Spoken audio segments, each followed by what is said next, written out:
গলার আওয়াজ দেখছেন? ক্ষমতায় যদি যায় এদেশে টিকতে পারবো? গলার আওয়াজ তো সত্য কথা বলি দেখে গলার আওয়াজটা বড়। আপনারা তো পকেটে চুরির টাকা আছে বলে গলার আওয়াজটা ঠান্ডা, কারণ মাথাটা ঠান্ডা। 16 বছর শেখ হাসিনার সাথে ছিলেন না, মাথাটা তো এইজন্য ঠান্ডা। মামলা করা উচিত, বিএনপি ক্ষমতা আসলে আপনার নামে মামলা করবে। শেখ হাসিনার যদি খুনি বলতে ওনাদেরকেও খুনি বলতে হবে। দেখছেন 5 আগস্টের পরে যত খুন করেছে এই দেশে 5 আগস্ট পরে ধরে ধরে নিয়ে কি খুন করছি? কারে না করছেন? 4বার জাতীয় পার্টির অফিসে গিয়ে মানুষ খুন করছেন। এখানে কে ভিতরে জলে মরছে? জাতীয় পার্টির অফিসে যখন হামলা হয়েছে আমরা যাই জাতীয় পার্টির অফিসে? একদম না। হাসনাত আব্দুল্লাহ তার ফেসবুকে দিয়ে বলেছে আসেন এখানে জাতীয় পার্টি করার জন্য। এনসিপি কিন্তু আপনাদের পক্ষে স্টেটমেন্টও দিয়েছে, যদিও আনুষ্ঠানিকভাবে না। বিএনপি বলেছে, বিএনপি মিথ্যাচার করতেছে এখানে। নাই কথা বলেন না, খামোকা মিথ্যাচার শব্দটা আপনি বললেন না। আপনারা এই দেশে যা করেছেন, খুন করতে বলতে হবে এখানে। বাংলাদেশের 53 বছর যে মবক্রেসি হয় নাই, মানে এই মবক্রেসি 5 আগস্টের পরে মবক্রেসি গোষ্ঠী কিলায়, আমি মবক্রেসির উত্তর দিব। মবক্রেসির গোষ্ঠী কিলায় অবশ্যই উত্তর দিব। ওনাদের জন্য একদম রাস্তা বিএনপি ছাড়া এই দেশে ওনাদেরকে কেউ ঠিক করতে পারবে না। যেই বিচারপতিরা বুঝছেন, বিচারপতিরে কানে ধরে নামায় দিবে। বিনা বিচারে মানুষকে সুষ্ঠুভাবে বিচার না কইলে, মানে 5 তারিখ পর্যন্ত 5 তারিখের পরে মবক্রেসি করে রাষ্ট্রপতি সরাইতে গেছিল, সেনাবাহিনী প্রধানকে সরাইতে গেছিল। এরপরে আমরা আপনার কাছ থেকে সময় কি করছিল? আপনার কাছে এখন যে পর্যায়ে গেছে এখন আর হচ্ছে না তো। এখন আর ওনাকে স্পেস দিলে আমার স্পেসে থাকবে না। আপনার কাছ থেকে শুনবো। আমি কথা বলতে পারবো না, উনি কথা বলবেন। ওনার ক্ষমতা বেশি। আমি এখন ছোট করে বলেন। শেখ হাসিনার আমলে টাকাগুলো পকেটে আছে না, ক্ষমতা বেশি তো কথা বলার অধিকারও বেশি। না প্লিজ আপনিই বলুন। আমরা যেই বিচারপতিদের অপসারণ চেয়েছিলাম সেই বিচারপতিরা নিজ মুখে বলেছে যে আমরা শপথবদ্ধ রাজনীতিবিদ। তারা কি ন্যায় বিচার করেছে? বিএনপির ভাইরা যখন জেল খেটেছে তখন যারা জামিনের জন্য গিয়েছে জামিন দিয়েছে, অন্যায়ভাবে মিথ্যা মামলায় তাদেরকে জেল খাটতে হয় নাই? তারা লেজিটিমাইজ করেছে, জেল খাটতে হয় নাই? বিনা বিচারে জামাত বিএনপির নেতাদেরকে জেল খাটতে হয় নাই? সেই সময় এই বিচারপতিরা কি ন্যায় বিচার করছে? আমার নামে 4টা মামলা করছে। আমার নামে 4টা মামলা। আপনার নামে 40টা মামলা দেওয়া উচিত, কারণ আপনি খুনের দোষর, শুধু দোষর না। আমার আওয়ামী লীগের পরে আপনি এইখানে স্বাধীন বাংলাদেশে বসে আমাদেরকে বলেন খুনি, আমাদেরকে বলেন খুনি। একেবারে ছোট্ট করে মবক্রেসি এইটা উনাদের বানানো। গলার আওয়াজ দেখছেন? ক্ষমতায় যদি যায় এদেশে টিকতে পারবো? গলার আওয়াজ তো সত্য কথা বলি দেখে গলার আওয়াজটা বড়। আপনারা তো পকেটে চুরির টাকা আছে বলে গলার আওয়াজটা ঠান্ডা, কারণ মাথাটা ঠান্ডা। 16 বছর শেখ হাসিনার সাথে ছিলেন না, মাথাটা তো এইজন্য ঠান্ডা। মামলা করা উচিত, বিএনপি ক্ষমতা আসলে আপনার নামে মামলা করবে। আমরা ছোট্ট একটি বিদেশে থেকে ফিরে গেলাম। দর্শক আর কেবল প্রশ্নগুলো সহজ নিচ্ছি, ছোট্ট বিরতি, আমাদের সঙ্গেই থাকুন। এই মুহূর্তেও বিভিন্ন জায়গায় শেখ হাসিনার দুঃখে কান্দে। তারা এক ধরনের অপরাধী, তারা 15 বছর দুঃশাসনকে এক ধরনের লেজিটিমেসি দিয়েছে, কিন্তু আপনারা কাইন্দা বলে আমারেও ডাকে নাই, তাদেরকেও ডাকে নাই, আমাদেরকেও নির্বাচন করতে দিতে চাইতেছে না, তাদেরকেও ছাড়া নির্বাচন হইলে নির্বাচন সুষ্ঠু হবে না।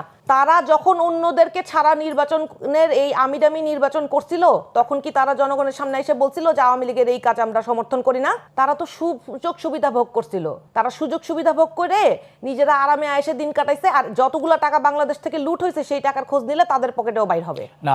ওনারাও তো আবার অভিযোগ করছে যে ওনাদেরকে বাইরে রেখে আপনারাও একটা আমিডামি নির্বাচন করতে চাচ্ছেন এই নির্বাচনকে। শুনেন, এই বাংলাদেশে এই এত বছর পরে এই প্রথম সমস্ত রাজনৈতিক দল নির্বাচনে অংশগ্রহণ করছে, কেউ কারো পেটে ঢুকে যাচ্ছে না। হ্যাঁ, কোন কোন দল আপনারা তো ঢুকে গেছেন, আপনাদের এনসিপি তো আরেকটি দলের পেটের মধ্যে ঢুকে গেছেন, সেই অভিযোগও আছে। এখন বললে আরো অনেককে অ্যাটাক করতে হবে, অ্যাটাক করতে চাই না কিন্তু বলতে হবে। না, আমরা কাউকে অ্যাটাক করব না, কিন্তু ফ্যাক্ট তো ফাইন্ড করতে হবে। এই প্রথম বাংলাদেশে সমস্ত রাজনৈতিক দলের অংশগ্রহণে নির্বাচন হচ্ছে এবং যে যার প্রতীকে নির্বাচন করছে। কোন কোন রাজনৈতিক দল ছোট, তারা যখন জোট করেছে নির্বাচনী জোট, তখন যেহেতু তাদের প্রতীক এবং তাদের রাজনৈতিক অবস্থান নিয়ে তারা স্ট্রং বিলিভ হয়তো করতে পারে না বলে তারা একটা বড় রাজনৈতিক দলের প্রতীকে নির্বাচন করার জন্য তারা মার্জ হয়েছে। এইটাকে আমি ক্রিটিক্যালিও দেখতে পারি, আবার তাদের জন্য ভালো হয়েছে বলে খুশিও হতে পারি। রাজনীতির জন্য ভালো কিছুও দেখেন, কিন্তু দল বিলুপ্ত করে এটা আমি তো বললাম তো, আমি তো গুড সাইন মনে করেন আপনি? না, আমি তাহলে রাজনীতি কই থাকলো? অবশ্যই আমি এইটাকে গুড সাইন মনে করি না যে একটা রাজনৈতিক দল তাদের নিজস্ব স্বকীয়তা, নিজস্ব রাজনীতি বাদ দিয়ে নিজের রাজনৈতিক ব্যানার গুটিয়ে পরিচয় গোপন করে। আমি এখন এখানে একজনের নাম স্পেসিফিক্যালি বলবো। হ্যাঁ, সবার জন্য আমার এত দুঃখ লাগে না। আমার ববি হাজ্জাজ ভাইয়ের জন্য আমার লিটারালি আমার ভীষণ ভীষণ দুঃখ লাগছে। ওনারও তো আপনাদের জন্য দুঃখ লাগে। হ্যাঁ, না না, আমাদের জন্য অনেকের দুঃখ লাগা উচিত, কারণ আমরা তো অভ্যুত্থানের অংশগ্রহণ করেছিলাম, নেতৃত্ব দিয়েছিলাম, আমাদের জন্য অনেক দুঃখ লাগা উচিত সবার। নাসিরউদ্দিন পাটোয়ারি বলেছেন মুনাফিকের দল জামাত, ইট ইজ অন রেকর্ড। বলেছেন জামাত এবং বিএনপি একটা লাউ আর একটা কদু, সেই জামাতের সাথে এখন অ্যালায়েন্স করে নির্বাচন করছেন। খারাপের ভালো চুজ করছি না, করতে পারেন, এটা আপনাদের অধিকার করেছেন যে দেশের মানুষ সিদ্ধান্ত নিবে, দেখবে এটা কোনটা করেছেন। মবক্রেসি যদি বাংলাদেশে পড়েন, জোর করে কোনো বিচারপতিকে তার স্থান থেকে অপসারণ করা কিন্তু 5 আগস্ট পরে এনসিপি করেছে। শপথবদ্ধ রাজনীতিবিদদের তাদের শপথের থেকে নামাই আপনার সময় কিন্তু আমি কথা বলি নাই। না না, অসুবিধা নেই, এটা ভালো হয় আপনি আমার সময় কথা না বলেন, আপনি নোট রাখেন। আপনি বাংলাদেশের রাজনীতিতে এই যে কালচার শুরু করে গিয়েছেন মবক্রেসির, এটার জন্য কিন্তু এনসিপিকে একদিন প্রাইস পে করতে হবে এবং এদের নামের সাথে আপনার মানুষ জড়িয়ে দিবে যে মবক্রেসি পার্টি। আপনি মবক্রেসি করে আপনি ভালো করলেন না, আপনাকে আইন আছেন, আইনের কাছে চলে দিতে হবে না, আপনার গলায় জুতা পরাই দিয়ে আমরা পিটাইয়ে পুলিশের কাছে দিব। রাষ্ট্র যখন ব্যর্থ হয় ডেমোক্রেসি রক্ষা করতে, তাইলে আপনি মেনে নিলেন, এই রাষ্ট্র ব্যর্থ সরকার এবং বিগত রিজিমে তো ব্যর্থ হয়েছে রাষ্ট্র। তাহলে আপনি সরকার 8 তারিখের পরে আপনি সরকার তো বসেই দিয়েছেন। 8 তারিখের পরের কথা, 8 তারিখের পরে তো আপনি সরকার আপনারাই বসিয়ে দিয়েছেন। তার মানে 8 তারিখ পর্যন্ত যা হয়েছে সব সঠিক। তাহলে অভ্যুত্থান সরকার করে ফেলতেন। ওকে, আপনি সংবিধান বাদ দিয়ে একটা নতুন অভ্যুত্থানের সরকার করে ফেলতেন, তখন আপনাদের লেজিটিমেসি সব কিছু হয়ে যেত। আপনারা এই সংবিধানে রেখে ইউনূস সাহেব শপথ নিয়েছেন, উপদেষ্টারা শপথ নিয়েছেন, তারপরে আবার অর্ধেক আপনার হাইব্রিড অর্ধেক সংবিধান করে আপনারা মবক্রেসি করবেন, করে জোর করে নামাবেন, বিসির কানে ধরে উঠা বসা করাবেন। এই উত্তরগুলা এই জাতি কখন নেবে? উনি বলেছেন শেষ দিন পর্যন্ত আওয়ামী লীগের আমরা সমর্থন দিয়ে গেছি, এটা সঠিক না। না, সেটি আমরাও জানি যে আপনারা শেষ দিন পর্যন্ত ছিলেন। সমর্থন দেয় নাই, উনি বলেছেন সমর্থন দিয়ে গিয়েছে। আচ্ছা আচ্ছা, এটা কি আপনি জানেন? আপনারা কি মিডিয়াতে কখনো বলেছেন যে আপনারা এটা অসমর্থন করছেন? আজ পর্যন্ত আপনাদের দল থেকে বিবৃতি আসে, দুঃখ লাগে ভাই, কষ্ট লাগে। আজ পর্যন্ত শেখ হাসিনার দুঃখে ওনাদের জিএমটা সেই প্রতিবাদ আমরাও করি। হুমায়ুনুর আপনার কাছ থেকে শুনবো।